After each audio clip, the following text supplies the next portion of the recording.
One of the most frequent complaints of the human beings is that of the inadequacy and the waning of the memory. With the concentration upon anything, it ought to be as bad as with the retaining of names, dates, and many other things. This apparent incapability, sudden or accrued over considerable time, to retain any data or to concentrate on anything, very often causes headaches when attempting to remember or to concentrate. Also, uncalmness, sleeplessness, and many other phenomena break forth and create a high degree of nervousness and insecurity. Even rising feelings of an approaching breakdown are not uncommon.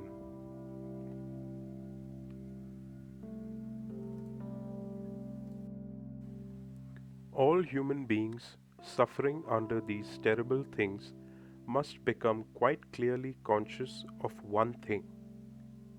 Nothing in the least is lacking with their memory, because it is as unrestrictedly efficient as always. Namely, there is neither a weak nor a good or bad memory. There is only a fully efficient and correctly working memory, which indeed must be kept functioning by the human being. Hence, the causes of so-called memory disturbances, concentration difficulties, and memory blockages, etc., only lie partially in the lack of interest of the human being concerned, or in an overloading of the memory with rubbish, worries, and problems, with fixed ideas and other disturbing factors.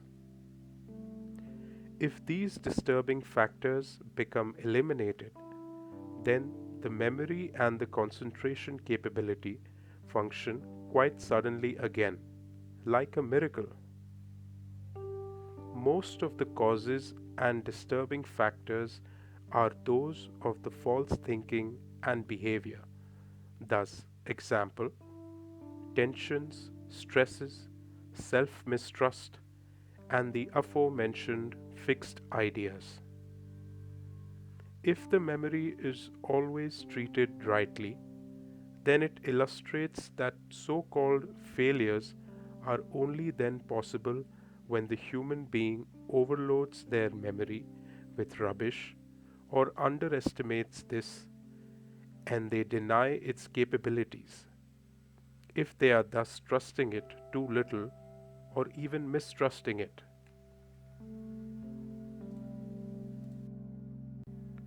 For that reason, most with a failing memory only suffer from a bad and unreliable memory and from an inadequate concentration capability, because they imagine, due to a suffered damage or failure, that their memory and their concentration power has waned.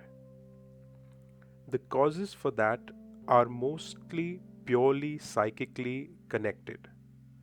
Consequently, the damage can thus again also be eliminated.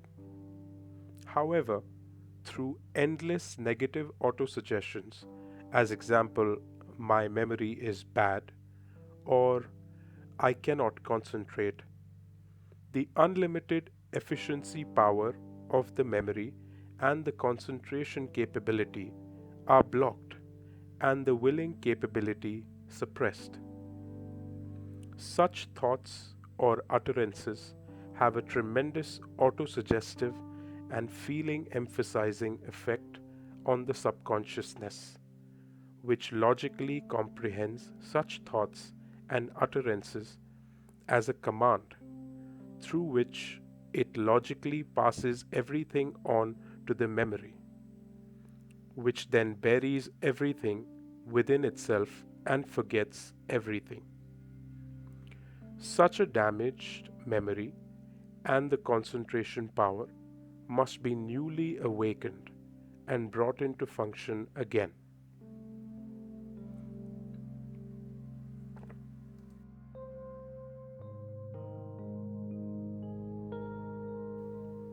In the first place, this occurs thereby that one affirms one's memory and concentration powers, and on the other hand, that one completes pertinent exercises which are fundamentally very simple and have nothing at all to do with hocus pocus or with sorcery and magic.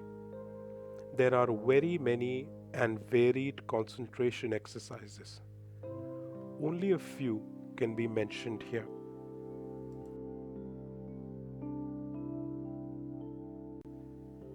One sits comfortably at a table and places a burning candle about 1 meter in front of oneself. One sits completely relaxed, looking at the lower rim of the candle flame for 5 to 10 minutes, whereby always thinking of the word sun. On the first day, the time of 5 minutes must be absolutely adhered to, whereas a minute more is always added to each of the following days. Having reached the 12th minute, every thought is switched off during the following 6 days of the exercise. Thus, one concentrates only on the lower rim of the candle flame during 12 minutes without allowing a thought to arise. After these additional 6 days, the 12 minutes are increased to 15, and while one gazes at the lower rim of the candle flame, one thinks about a red or a golden rose, which one observes and considers and gets acquainted with in one's imagination. This exercise should also be carried out for 6 days. Afterwards, during this daily exercise, one indulges in a wishful dream, in which case a time span of 15 minutes should be adhered to.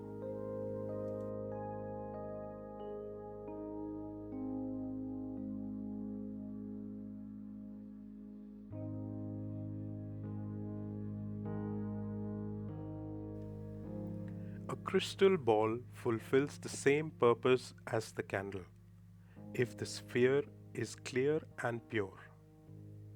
The exercises remain the same as with the candle. A difference exists here only in so far that the sphere cannot create a flame, so consequently, an additional light source must be used. A simple lamp suffices in order to provide the necessary light.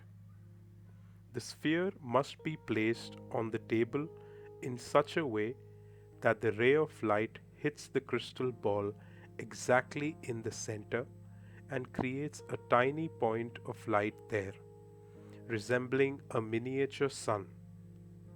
This tiny sun then serves as the concentration point. For the aforementioned concentration exercises, any crystals or precious stones may likewise be used. Thereby, it is only necessary that a piercing light reflection is created which is suitable as a concentration point. Although concentration is applied to anything and everything that a human being has an interest in, here are two examples of the application of concentration and attentiveness from the goblet of the truth.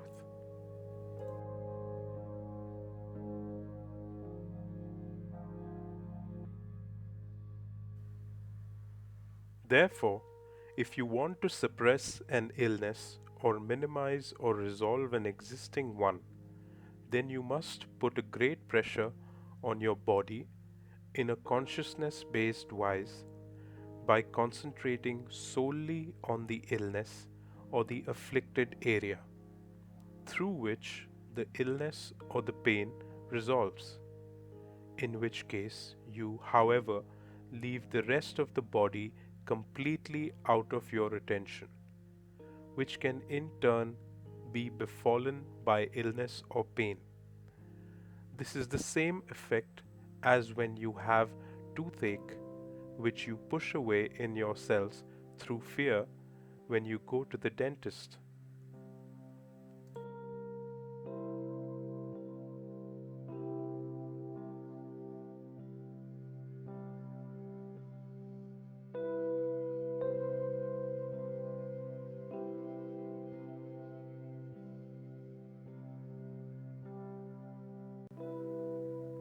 Truly, if you only have a little heedfulness and attentiveness for your thoughts and feelings, then you will recognize and perceive for yourselves what is the good and what is the evil, and indeed, without having to speak it out or ruminate over it, recognizing the good and the evil in yourselves in heedfulness and attentiveness is the right way of the cognition, not, however, a dull rumination, because this brings no cognitions but only confusion and waste of energy and power.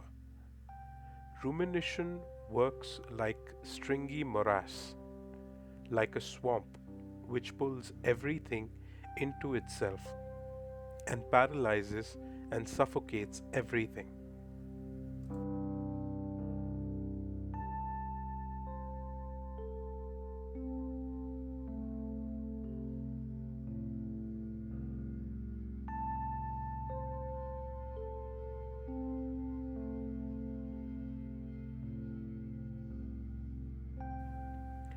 It must always be considered that these exercises are carried out daily, always at the same time.